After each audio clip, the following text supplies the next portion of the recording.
It's Tuesday morning, 7:14 a.m. The alarm hasn't gone off because there is no alarm. You're retired. But what happens next in your day depends entirely on which version of retirement you built. And most Australians have no idea how different these four versions really are. Today, I'm going to walk you through a single Tuesday in the life of four types of retirees: the broke, the comfortable, the wealthy, and the die with zero. By the end of this, you'll know exactly which path you're heading toward, and more importantly, what to do about it. Let's start with the retiree nobody wants to be, but statistically, too many Australians become. The broke retiree wakes up Tuesday around 6:30 a.m., not because they're excited about the day, because anxiety doesn't let them sleep in. Their income is the full age pension, roughly $1,200 per fortnight, as of March 2026. That works out to about $31,200 a year. Sounds manageable until you look at what life actually costs. Rent or mortgage repayments alone can swallow half that figure. And here's the part nobody talks about. A growing number of Australians are entering retirement still carrying housing debt. The Australian Financial Review just reported that more people than ever will retire with a mortgage hanging over their heads. Nearly 50% of home-owning Australians aged 55 to 64 are approaching retirement with a mortgage still active. That was under 20% a generation ago. So this Tuesday, the broke retiree opens the fridge and the choices are limited. They're buying the marked-down bread. They're skipping the name brand groceries. They're switching off the heater early because last quarter's electricity bill left a bruise. That's the daily reality when $31,200 is all you've got and the true cost of modest living is closer to $50,000 a year.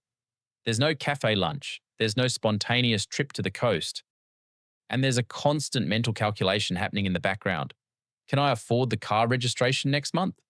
What if the washing machine breaks? The broke retiree doesn't live. They survive. And the worst part is that this version of retirement is common. The median super balance in Australia is just $68,500. For millions of Australians, retirement means the pension and nothing else.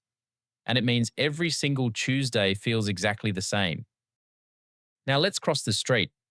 The comfortable retiree wakes up Tuesday and actually looks forward to the day.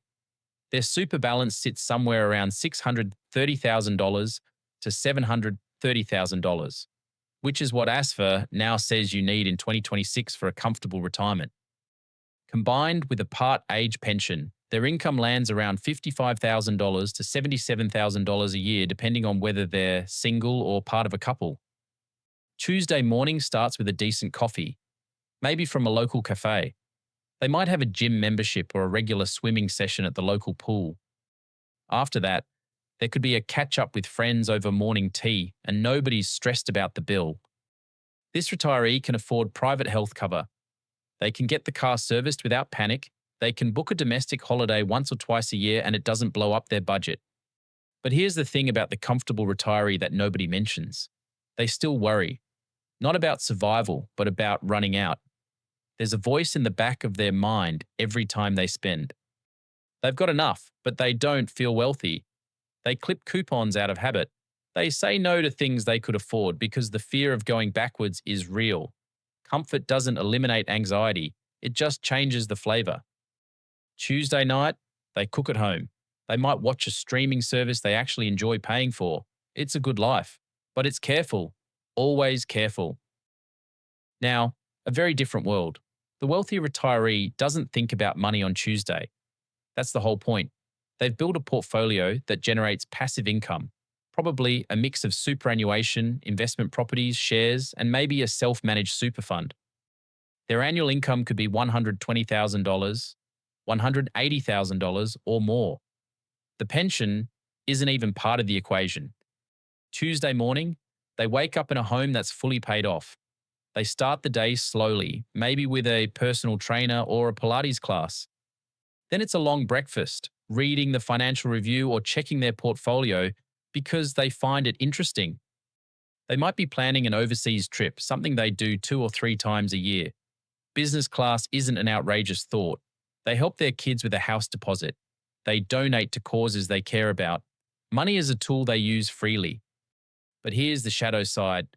The wealthy retiree can fall into a trap. They accumulate and never flip the switch. They die with millions in the bank and a long list of things they were going to do eventually. Research shows that even wealthy Australians tend to spend less after retirement. They eat out less. They replace things less often, not because they can't afford to, but because decades of saving train them to hold back. Their Tuesday is full of comfort, but sometimes empty of purpose. They optimize for wealth so well that they forgot to optimize for life. And that brings us to the fourth retiree. The Die With Zero Retiree treats Tuesday completely differently. They've done the maths. They know what they need. They've used what Bill Perkins calls time buckets, breaking their remaining life into chapters and deliberately planning experiences for each one. They understand that $1 spent at 65 delivers more life value than $1 spent at 85, because your health, your energy, and your ability to enjoy it will never be higher than it is right now. This retiree has calculated their enough number. Maybe it's $800,000. Maybe it's $1.2 million. The exact figure doesn't matter. What matters is they're spending it intentionally. Tuesday for this retiree might include flying to visit their grandchildren, or taking a painting class they've always wanted to try, or volunteering at a local charity because they built time for it into their plan. They also believe in what Perkins calls memory dividends. Every experience you invest in pays you back for the rest of your life through the memories it creates. That trip to Japan at 66 isn't just a holiday, it's a return-generating asset inside your mind that keeps paying you back every time you remember it. Look at the photos or tell the story. The Die With Zero retiree isn't reckless. They're not blowing cash on things that don't matter. They have insurance, they have a safety net, but they refuse to let fear keep them from living. They would rather run out of money at 89 with a lifetime of extraordinary experiences than die at 91 with $600,000 sitting in a bank account that nobody asked for. So here's the real question. It's not which Tuesday sounds best. They all have trade-offs. The real question is this: which Tuesday are you currently building toward? Because here's what nobody tells you. You don't suddenly become a different person the day you retire. The broke retiree didn't go broke on retirement day. They went broke across 30 years of ignoring their super, avoiding budgets, and hoping things would just work out. The comfortable retiree didn't get comfortable by accident. They made consistent, boring contributions over decades. The wealthy retiree didn't get lucky over a weekend. They built systems. And the Die With Zero retiree didn't just read a book. They rewired how they think about time and money long before they stopped working. If you're under 50, you still have time to change the answer. If you're under 40, you have enormous leverage. The gap between the broke retiree and the Die With Zero retiree isn't luck. It isn't inheritance. It's decisions made on ordinary days like today. Start by knowing your number. Check the ASFA retirement standard. Look at your super balance. Run the numbers.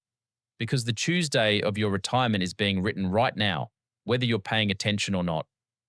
If this hit home, subscribe to the channel, turn on notifications, and share this with someone who needs to hear it.